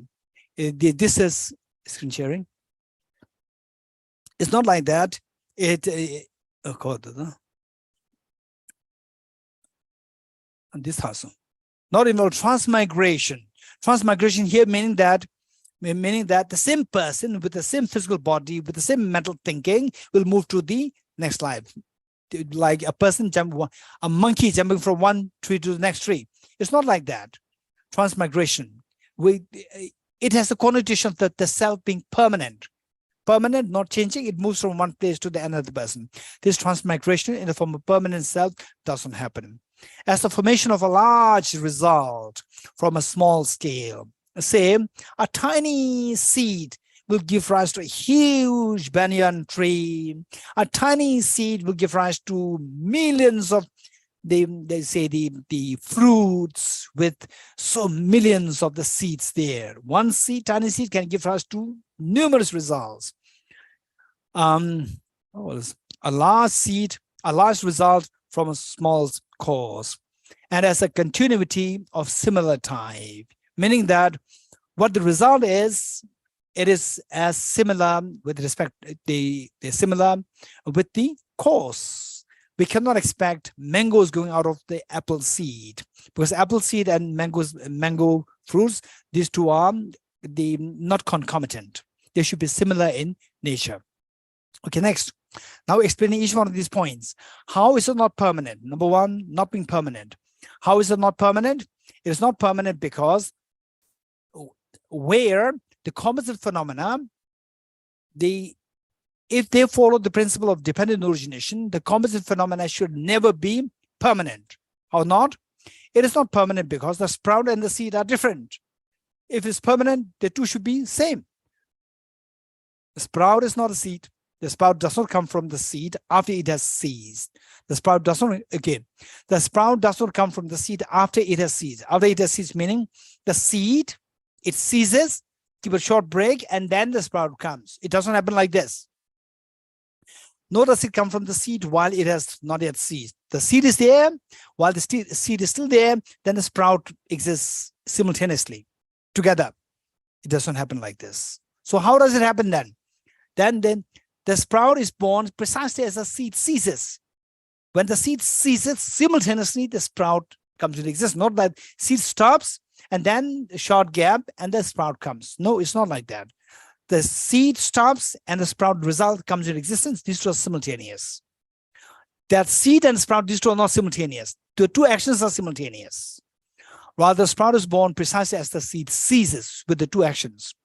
How is it not discontinuous? As I said, that the seed ceases and there's no gap. There's no gap. Instantly, the sprout arises. So there is a continuum there. How is it not discontinuous? It is not discontinuous because a sprout is not born from a seed that is already ceased, meaning that a seed ceased and short gap, and then the sprout arises. If that happens, there's a gap there. This continuum is broken. No from a seed that is not ceased. Okay, no from a seed that is done. Rather, like the beam of a scale, tilting. Okay, the two sides of the balance. Beam of a scale means to balance two sides. So when one goes down, other automatically comes up. These two happen together, simultaneous. The two actions are simultaneous. The beam of a scale tilting from up to down. A sprout is born precisely when the seed has ceased. When the seed ceases, the sprout instantly arises, which means there's no time gap. So therefore, there's a continuum there. If there's a time gap, the continuum is broken. So therefore, it is not discontinuous. How does it not involve transmigration? Okay, transmigration. Yes, of course, when we die, we migrate to the next life. But here, transmigration meaning a permanent person migrates from one place to the another place, so like a monkey jumping from one place to the next place. So therefore, many people who believe in some traditions who believe in reincarnation, and they say that the animals will always take birth as animals. Humans will always take birth as humans. So this is because of belief in the permanent self, whereas the reality is very different. For example, at the time of the Buddha, these anecdotes we have to know. You have to hear these anecdotes. At the time of the Buddha, a family has a dog, and the dog, by the behavior of the dog, the family could make out if the visitor is related to the Buddha or related to somebody else, not to Buddha. This dog can from the behavior of the dog, the family can make out. So particularly, one day there was a monk who visited the family for alms round, and the dog behaved extremely differently, that he was just so happy moving around the monk, and so like the dog knows the monk for so long. And from the behavior of the dog, the family could make out that this monk is a very special monk. Then they went out, received the monk, and who was that monk? It was Shariputra, Arhat Shariputra. Then he was received, and the dog could not really leave the monk. And the bond between the Arhat Shariputra and the dog was built so strongly to the extent that the family thinks that the family would mentally, they think that now the dog is not really our dog, is more like the Shariputra's dog. One day the dog passed away. And then because that the family sees the dog as more close to the Shariputra, they requested Shariputra, what should we do with the dog's body? And Shariputra advised, don't worry, just bury the body in the backyard. So they buried it. And then a girl was born in the family. After that, a girl was born. And the girl, this little girl, since the age 1, 2, showed extreme affinity and joy to see Arhat Shariputra. Whenever Arhat Shariputra visits the family, the girl was so happy, so happy. And then the girl reaches the age 5, 10, 13, 14, 15, 16. Now, when she was very young, her behavior was more dominated by the mental imprints of the past life. Now reaching the age 14, 15, 16, the behaviors were more determined by the imprints of this new life. What is this new life? That she's a girl, and in the whole the family, always discussions about the marriage and all these things going there. So the girl's thoughts were more and more influenced by this life's, say, the activities. This life's activities means very different from what Arhat Shariputra teaches.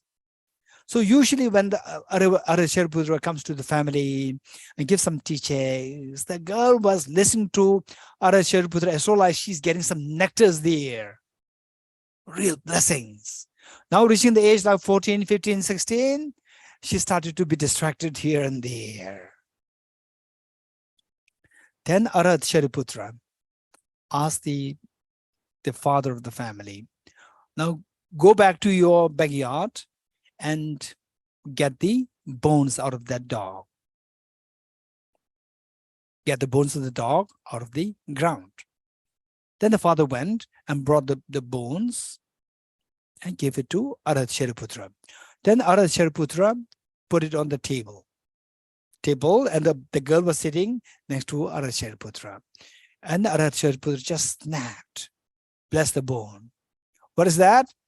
The bone was the bone of the dog who took birth as the girl now.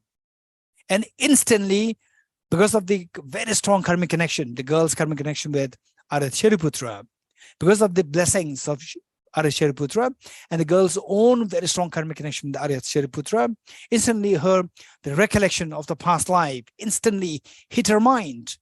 She instantly saw that she was the dog in a very immediate previous life. And then the very strong feeling of uncertainty of life, samsaric life.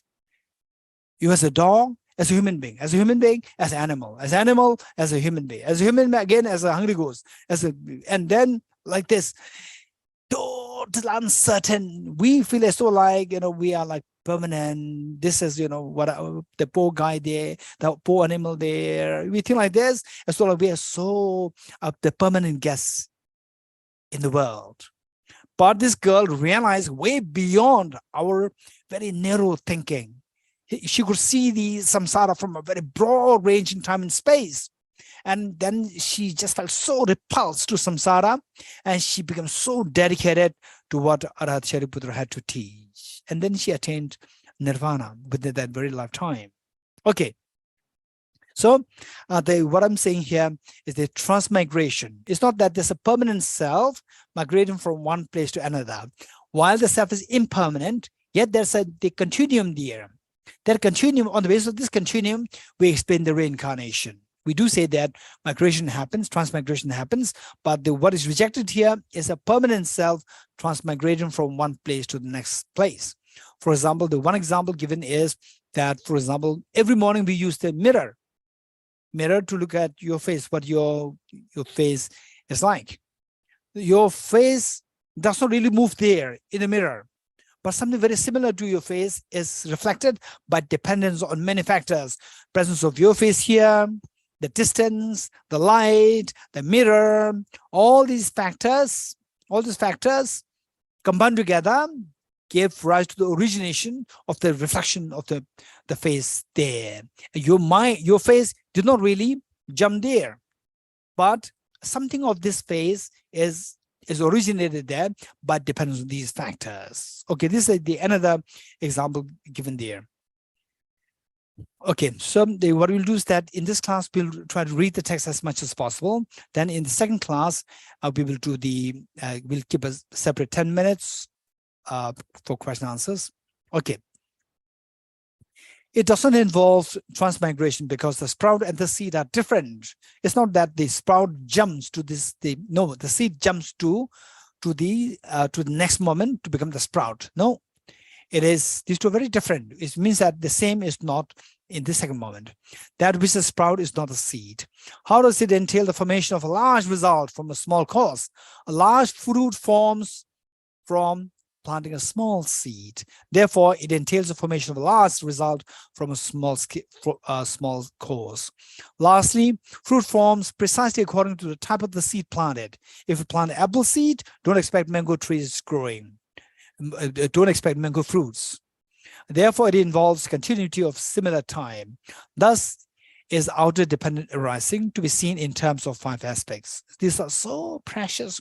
If you can think about these, then you're another point that I'd like to share with you. These are so precious sharing that otherwise we do encounter with these situations, but we take for granted, we never think about in these lines. His Holiness the Gandhi Rinpoche,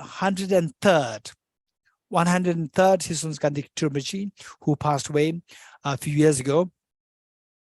When I was translating for him, that was many years ago when I was a student myself, and he was they're discussing about one of my classmates, and His Holiness Gandhi Rinpoche, 103rd Gandhi Rinpoche, said that this young monk, meaning that my classmate, he has a very strong, the karmic. The imprints, the imprints of dharma, karmic imprints of dharma from the past lives. And I was just wondering, on what basis this teacher is saying that? On what basis? How do we know that somebody has a very strong karmic connection with the dharma from the past life? I was so curious as a young boy. I must be in my 20s. Then he said that, and the reason that he gave just intrigued me. said that whatever he said, this young monk, his student, my classmate, whatever he said it always tallies with, there's some barrenness. It always tallies with what you find mentioned in the authentic texts, authentic sutras and authentic Indian commentaries. Whatever he said, it's not that he's so well read. No, he was just a young boy, young monk. And, so during the debates, when the question is randomly thrown to you, you have to give the answer. When you give the answer, given that the teacher is also so well read, so he could see what is said, tallies with what is said in this text, and tallies with what is said in that text. So the teacher said that he has a very strong karmic connection with the Dharma from the past lives. I was so intrigued. Now, when I look at people, when I meet with many people, some people who are never exposed to Dharma, when they're sharing their thoughts with me, I could relate them so well with, wow, that's amazing. So these are thoughts that came to me only through learning this text, that text, this text, that text, from this teacher, that teacher. But look at this boy, look at this girl. What she's saying, what he's saying is exactly the thoughts that came to me only after meeting with these teachings, otherwise not. Wow, that's amazing. And whatever the person said, somehow connected with some very important points mentioned in the authentic sources. Okay, so these are the indication of the connection with the previous life teachings. Okay, so with this, thus is outer dependent arising is seen in terms of 5 aspects. Similarly, inner dependent arising also arises from 2 principles. From what 2 principles? From causal relation and conditional relation. Causal meaning, say, what is the main cause? Say, inner meaning your being, our being, the samsaric beings like us. Inner dependent origination, the animate beings like us. How we come to existence by the 12 links of dependent origination. And the causal relation and the conditional relation. Causal relation means how we, say for example, the fact that we are human beings now in samsara is because that we are projected by previous karma. So that karma is the primary causal factor for our being projected as a human birth. And what created this karma? Because of the ignorance, the first thing, ignorance. So this ignorance gives rise to the karma gives rise to the consciousness gives rise to name and form, and so forth, finally to the becoming, the birth, aging, and death. So this is how the inner dependent origination is causally related, causal relation. Conditional relation, conditional meaning that we, as for example, said today we are human beings, and how we survive as human being, on what conditions, on the what factors as conditions, like the element of earth, water, fire, air, as explained in the earlier with the outer dependent origination. So here I say the earth, water, fire, air, space, and instead of the time, it is the consciousness. So these the 6 elements are taught. Okay, let's read this. What then is a causal relation? Causal is a primary. Primary means related to 12 links, not about the 6 elements. What then is a causal relation in inner dependent arising? It starts with ignorance. Ignorance, if possible, let's all try to remember these 12 links. Ignorance, karma, consciousness, name and form, senses, contact, feeling, craving, grasping, becoming, birth, aging, and death. So this, if possible, try to learn this by heart, these 12 links of dependent origination. So that when you have this by heart, then when these are explained, you don't really have to go to the drawing all the time. You don't go to the painting all the time. And if the painting is next to you, that's well and good. If not, and then those of you from the online, if you have the book, if you have this book hard copy, then you look at the hard copy. It is there, the painting. Otherwise, we cannot share the 2 screens together. We can, but we don't know. Earlier Siddhana did it. Okay, it doesn't matter. Okay, so what we do is that those who have the hard copy with you, you turn to the Wheel of Life painting, which in my case, it is on page 308. Page 308, Wheel of Life painting. And if you don't have the hard copy, and if you don't know how to make the two screens on this, the two screen sharing on the same screen, then okay, so you have to listen to me, right? Okay, good. Okay, if you do have the hard copy, is on page 308, varying depending on the different editions. It may differ 1 or 2 pages here, the in front or back. Okay, good. Screen sharing. The text. The text.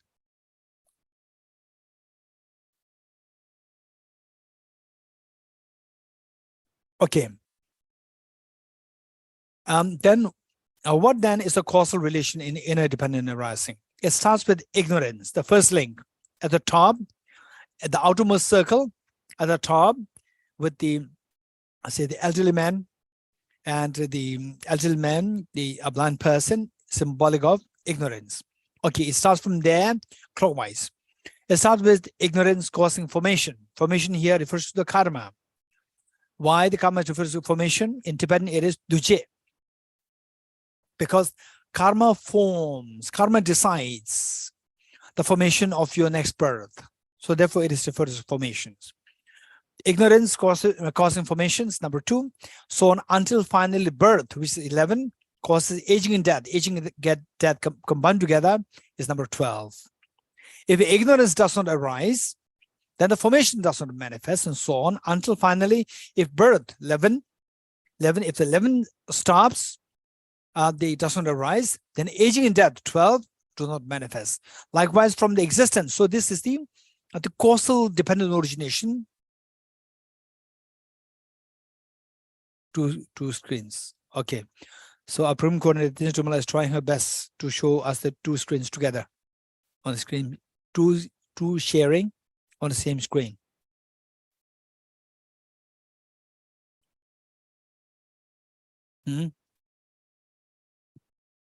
Okay.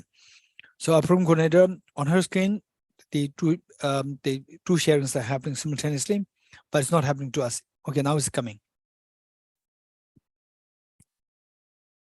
The teacher, Raviana, just see where I'm reading. You have to know where I'm reading, and then make sure that the other screen is overlapping that. No, other screen that only. La. Can I control the mare? La. Okay, it's fine. Okay, those of you who can see the 2 screens together on the same screen, well, good. If not, that's easy. Okay, so what we're reading is likewise from the existence of ignorance, formation occurs and so on until finally from the existence of birth comes aging and death. Ignorance does not think. Okay, that is my usual. Oh yeah, ignorance does not think. Now similar to what we read before, say the same.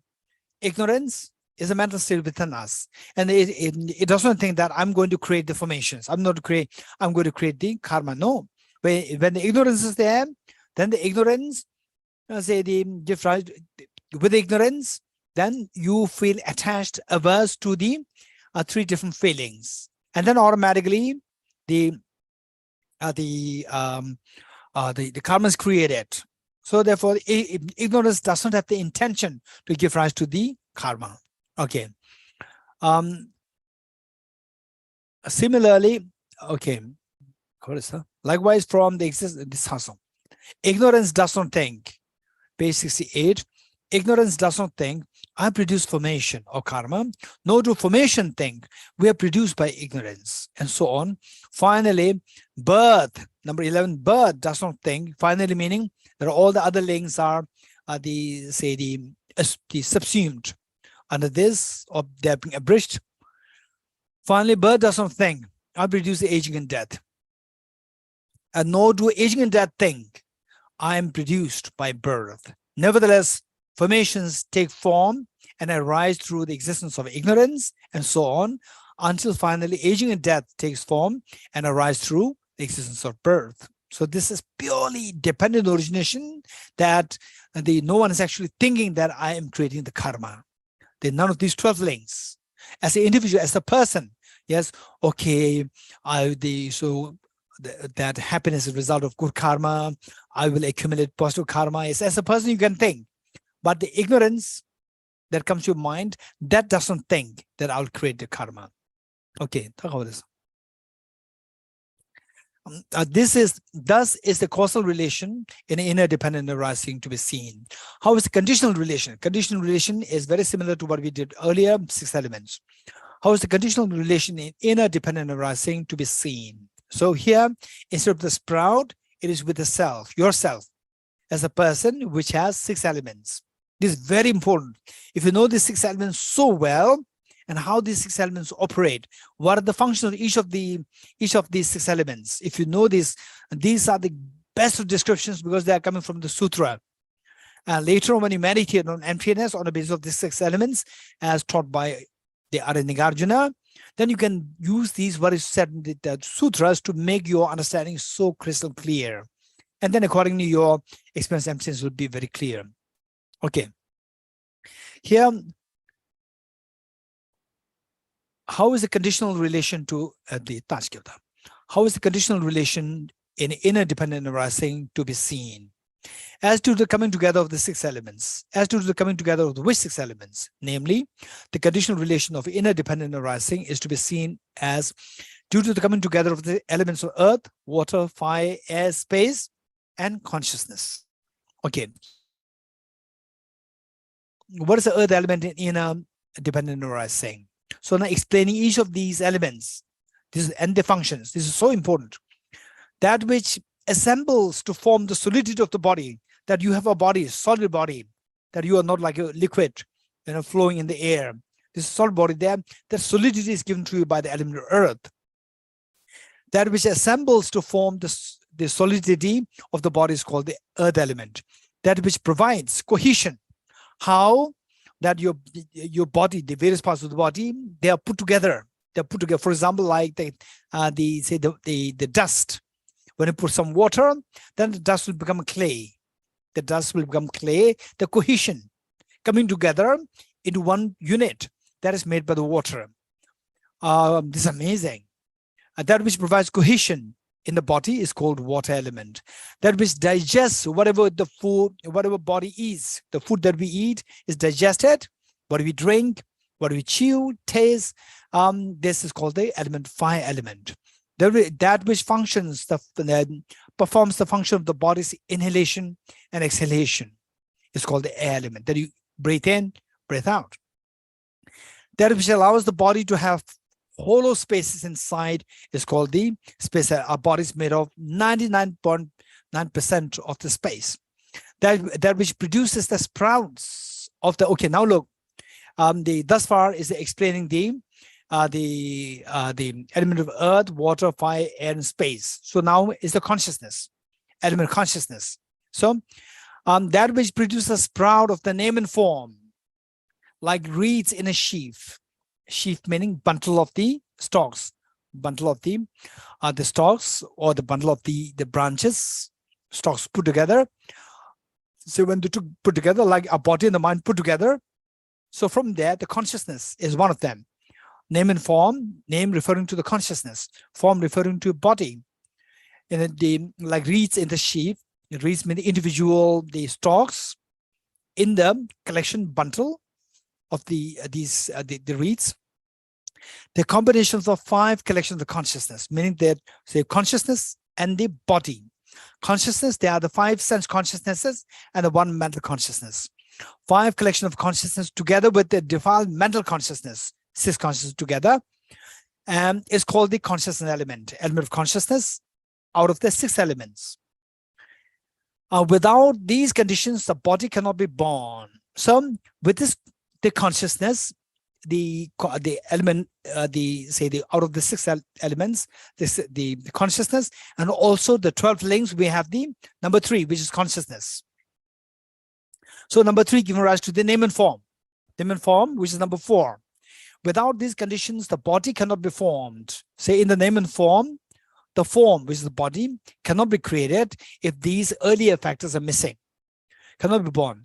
But when the inner earth element is not deficient, and likewise the element of water, fire, air, space, and consciousness are not deficient, then from the coming together of all these factors, the body forms. Okay, so we see that, for example, our body here, our body doesn't really disintegrate. That's amazing. This is amazing. For example, when we die, after about 3 days, the body starts to stink.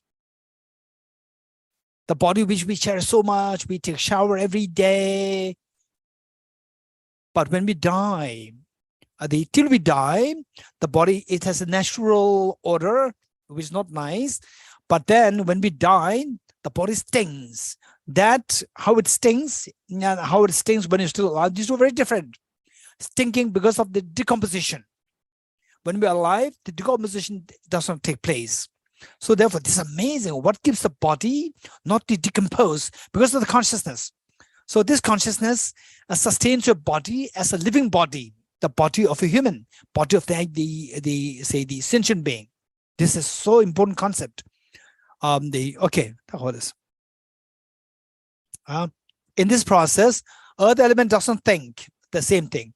I provide the solidity of the body. Okay, how many agree with this? That the earth element doesn't think that I provide the solidity to the body, right? No, it doesn't think. And of the body by assembling.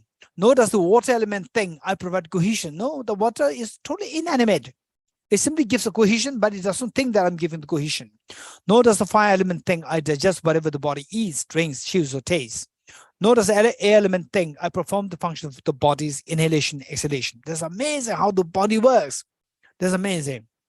Nor does the space element think I create hollow spaces inside the body. Nor does the element of consciousness think I produce the name and form of the body. Nor does the body think I'm produced by these conditions. Yet when these conditions are present, the body is born. Okay. In this connection, I also like to share with you, blend with the modern education. Say Charles Darwin's evolutionary theory. 4.6 billion years ago, 4.6 billion years ago, the planet Earth came out of the sun, according to the physicist. Then it took like, say, 0.6 million, the 0.6 billion years, 0.6 billion years for the water to be formed on the planet Earth. 0.6 billion. The water is formed, then unicellular, the first unicellular organism came into existence in the water. That is 4.6 billion years ago. 4.6 billion years, okay, 4 billion years ago. 4.6 billion years ago, the planet Earth was formed. 4 billion years ago, the water was formed on the planet Earth. It took like 0.6 billion years. And 4 billion years ago, with the water, then the first unicellular organism came into existence. So now look, this unicellular organism is so simple, one single cell, that's it. It's an organism, but with a single cell. But how many cells did we have? We have trillions of cells with us. I think more than trillion. I think it's about like, if you are like 70 kg, it said that you have 70 into 10 to the raise of 27, say the 27, cells. This is what you're made of. So now today it's become very complex, very sophisticated. But 4 billion years ago, it was just a unicellular, our first ancestor was just a single cell organism. Now we become very sophisticated. According to physics, the law of entropy law, it says that the disorderliness will keep increasing. But in the case of the organisms, orderliness kept increasing over the last 4 billion years. That's amazing. So now look at how our body works. It's amazing. When you are in a very hot place, the body perspires. Why? to keep the body cool, because the body is to maintain the proper temperature. If it exceeds that temperature, for example, like say if it exceeds like say 96 Fahrenheit, 96, 98, 100, then your body cannot take it. We say that you have a fever. If the body the body temperature drops, again you will die. It shoots too high, again you die. So bodies maintain a particular temperature. So what is that mechanism to maintain this? The perspiration. When you are so hot, when you're in a hot place, your body perspires to take the heat out. This amazing process. So this must be missing in the unicellular organism, our first ancestor. So how come that it developed to such a sophistication today? What is that agent? So yes, there is, Charles Darwin would call it as the evolution. What is evolution? Dependent origination. But depending on these factors, then things become more and more sophisticated, more and more sophisticated. And out of these factors, there's one factor which is most important, which Charles Darwin did not really explain, did not come to his mind, is the karma. Because of this missing link, the Charles Darwin's evolutionary theory, it faces lots of explanatory gaps. Okay, so this is where one of the greatest elements dependent upon which all the sophistication is happening. Charles Darwin would say randomness. Why the unicellular organism becomes more and more sophisticated, while physics talks about entropy. The disorderliness increases rather than orderliness increasing. But Charles Darwin said the opposite. And how is this happening? Why not disorderliness? The answer is random. It's just random. There's no explanation. So when you say random, it's too simplistic answer. So why not randomly the human being today becomes a demon tomorrow, or a dog yesterday can become a human being today? Why not? So randomness does not have a rule. So all this explanatory gap happens because that they fail to identify all the major factors, one of which is the law of the karma. Okay. The earth element is not a self. Now look. So there, people believe in the early traditions. Say, when you see these phenomena of the earthquake, volcano, then the thunderstorm and so forth. Oh, now the God is angry. Then the thunderstorm. Okay. So that's amazing. In fact, somebody sent me a message saying that whenever there was a thunderstorm and the lightning, a small child was so happy. And the mother asks, why are you so happy when there's a lightning? And the small child says that the God is taking picture of me, clicking me with a photograph, right? So that's beautiful. So look, these are the concepts. So when there's some lightning, you feel that there's somebody who's doing that. And then who's that I? This body is not me. But there's some I there, some solid I, independent I. So these are the two major things that create an agent as an external creator, and there's the I, which is so permanent. So these are the two major things which revolve around many of the philosophical traditions. Yes, this I is very important. And we actually, all of us, if not 100%, 99% of what we do, we make the living, is just for this I, to sustain this I. Why this I is so important? And when something goes wrong to this I, you start panicking, which means that this I is so important. Yes, it's so important. Let's not forget it. But it doesn't mean that there's some so solid entity inside there. And neuroscientists, some of the neuroscientists, radical neuroscientists, would say that what the Buddhism said is very true. When we go into the neurons, there's no I there, selflessness. But the Buddhism doesn't reject the self. Self does exist in the bit. It cannot be found in the through ultimate analysis, like looking at through the reductionist approach. You cannot see the self there, but it does exist in the form of subjective imputation. Okay, so what is being said here is about this. Okay, it's already 3:30. Okay, we'll stop here. Deyata gati gati paragati parasam gati bodhisvatyata om gati gati paragati parasam gati bodhisvatyata om gati gati paragati parasam gati bodhisvaha.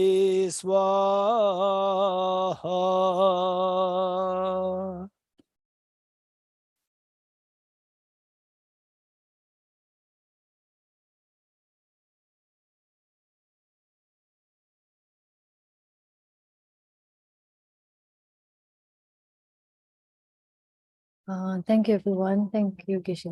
And after every session, as I mentioned earlier, that we will do the 3 prostration.